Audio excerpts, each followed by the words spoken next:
Okay, this is the final assembly of the TZ V2 600 belt drive electric heli from JS. From the manual 1A, that's frame assembly. It already comes assembled. Like fully assembled frame is in there. All the belt cranks are in. The elevator belt crank is in. Belt guide is in. From 1A through to vice frame assembly to the lower frame is all assembled. This covers both belt drive and torque tube. So I imagine that the torque tube will have all the output shaft gear will be already assembled in the frame. But as for all assemble heli that you get pre-assembled from the factory, it's always good to go over all these bolts and nuts and make sure they're all Loctited. In this one, I found that one half of the frame was Loctite and the other half was not. So I had to go through and Loctite everything. Now because you go through all these and have them all Loctited and make sure everything is tight and secure, the next. Okay, on the other hand, is that for this build, the motor that I had and I choose to use on this build is a Scorpion 4025 890 kV motor. Now because this motor is a little beefy, it's quite beefy. Now because this motor is a little beefy, I threw the helicopter from the manufacturer's warranty. I threw that out the window because they don't state in the manual that they don't cover warranty if you modified your helicopter in any way. And for me to use this motor, I had to do a few modifications. The first modification I did was on the motor mount. I don't know if you can see it there, but the shaft hole was a little small, so I had to ream it out a bit to accommodate. Let's see if you can see it. There's a circlip to hold that shaft in.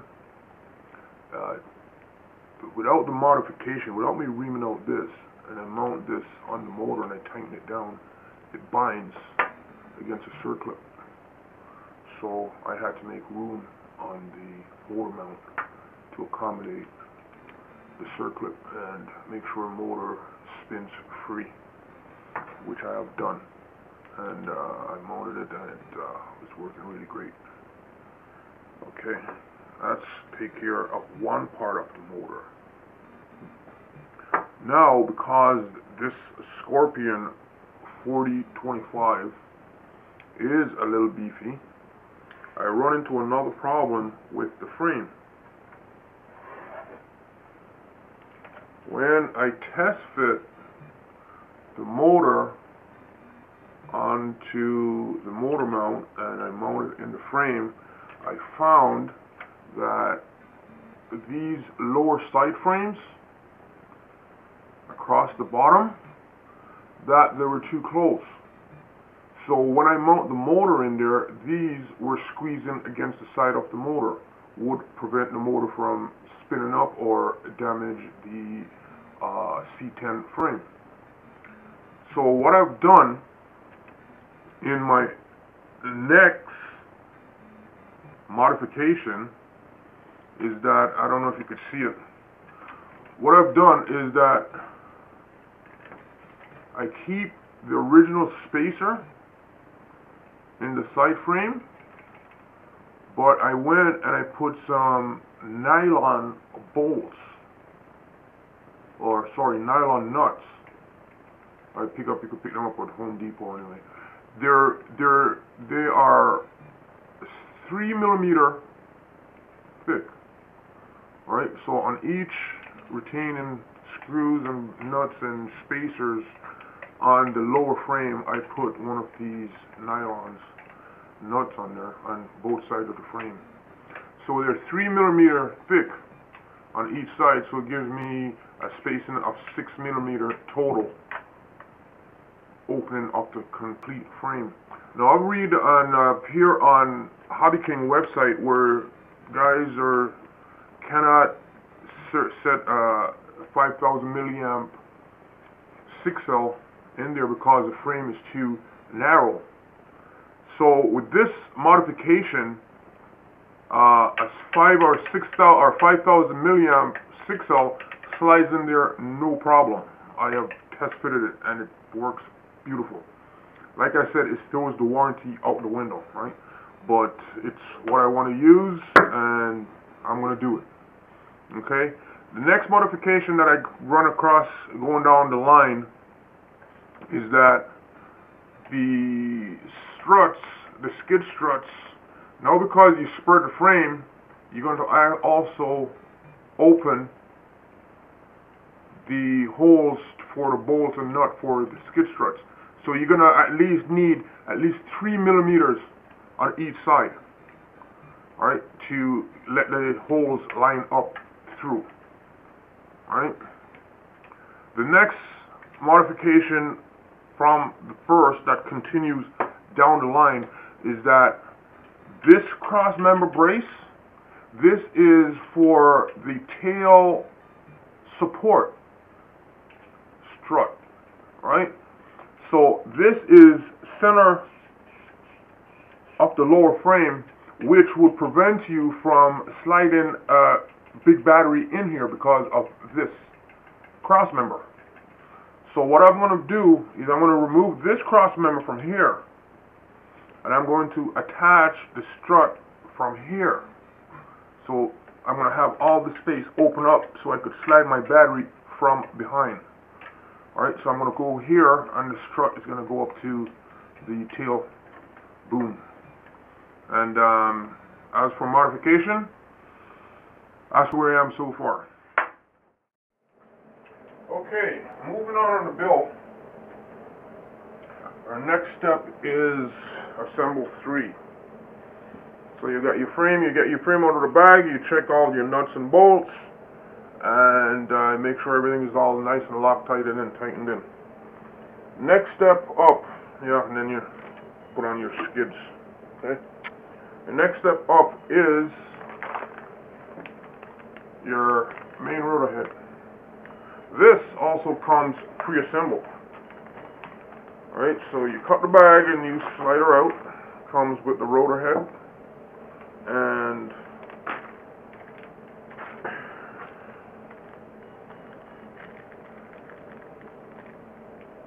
got a main shaft, nut and bolt, which they call the Jesus bolt. And you get 2 smaller M3 by, what's that, 12? It's for your pins. So you got 3 bolts going up in the head. You got your Jesus bolt in the center, and you got 2 clamping bolts on either side to squeeze it to the main shaft. Like I said, this also comes pre-assembled, but you would want to go through everything there and make sure everything is nice and Loctited in and assembled properly. Do not ever take chances on factory assembly. Make sure you check it yourself. Okay. The next step up was the rotor head. I completely deassembled the head, and what I've found is that the feathering shaft was torqued in. I didn't see no Loctite up in there, but it was torqued in pretty tight. I had a good time pulling it apart. But when I did pull it apart, the lock screws or lock nuts or bolts that goes into the feathering shaft were soaked with oil. So I had to pull it apart, clean it all up, Loctite, and tighten it back all together. Some of the links I found up here on the head was backwards. There were right ways for one side, but backwards for the other connection. Just took them off, and they're really tight. Those balls are really tight to get on and off. But once they're on, they spin. They're really free. You don't need to do no adjustment, no sizing on these. These things are right on. Swash plate was again pretty tight and well put together. It did let me have to go into my tool pan and get a tool that I haven't used in a heli, and I don't think I ever used. I had to use my socket. Right. These are, I think they're 3/16 or 5/16. I got one size there is 732, and the other one is 3/16 socket to do the testing and tightening off some of those balls on the swash. Right. If you go ahead and you do some aluminum upgrades on this head, it is really a nice head. It's really nice. Right, you put in some aluminum grips, and you're good to go. Aluminum swash plate, and you could do some really good 3D with this one here when you get it all done, put together. Yeah, that takes care of the head there. I got everything all tightened in and partially installed on the heli there. I didn't put in the main gear. I just put it up there to show you what it would look like, what it looks like. For the swash plate, you got some extended balls that you could use for, well, put it this way, the swash plate comes set up for 120 CCMP. You got some extended balls you could put on the end of these here to turn it to 140 CCMP. I guess those didn't come with a kit, so I guess you have to buy those separate, purchase those separately. And so far so good. Well, on with the build. Next up, I'll show you assembly pads, that's all done. Installation into the frame, that's all done. The next one up would be the main rotor gear. Coming to the gear,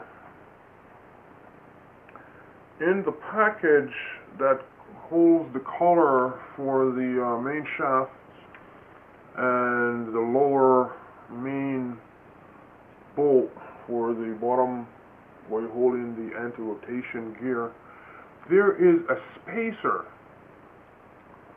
There's nowhere in the manual that shows where it goes. Right, that little spacer right there.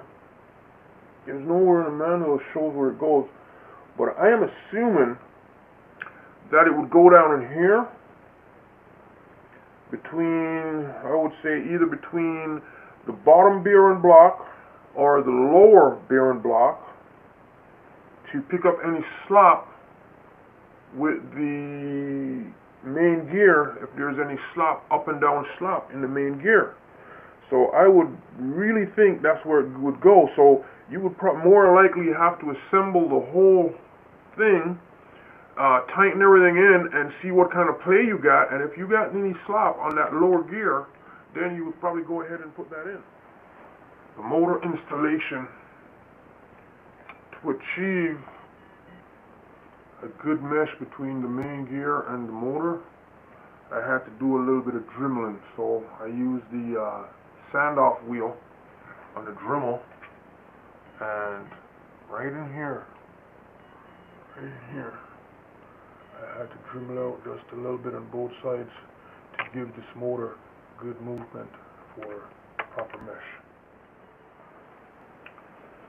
Well, so far I got 2 mountain servos my servo's in. Next step is going to put in receiver and servo centering. Okay, servo goes as top servo, elevator. It's going to connect to this back bell crank back here for the elevator. Next one up front is going to be your pitch servo. This is your bell crank for it right here. This bottom one down here is going to be for your tail rudder servo. It's going to connect to this bell crank right here, and this one is going to be your pitch. Right, and the last bag in the accessory box is a bag full up in the accessory box. Okay, it's got,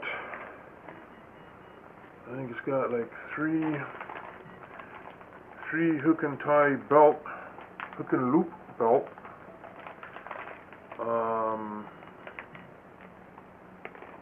2 sets of hook and loop battery tie down or hook and loop sticky stuff. You got another bag of assorted parts for ball links for your servo arms, screws, nuts, those mounting plates for your servo if you want to go that way, your grommets for your canopy, plastic tie downs, and also a bag of links. Now all the links here, I think they are preset according to the book. I'm pretty sure they're preset for your servo arms to your bell crank and your head from your bell crank to your swash, and from your swash to your arm cranks, bell cranks on top of the arm. So I'm going to go ahead and do my servo centering, my servo arms, put in my radio, my receiver, servo centering, and my all my links, and get back to you.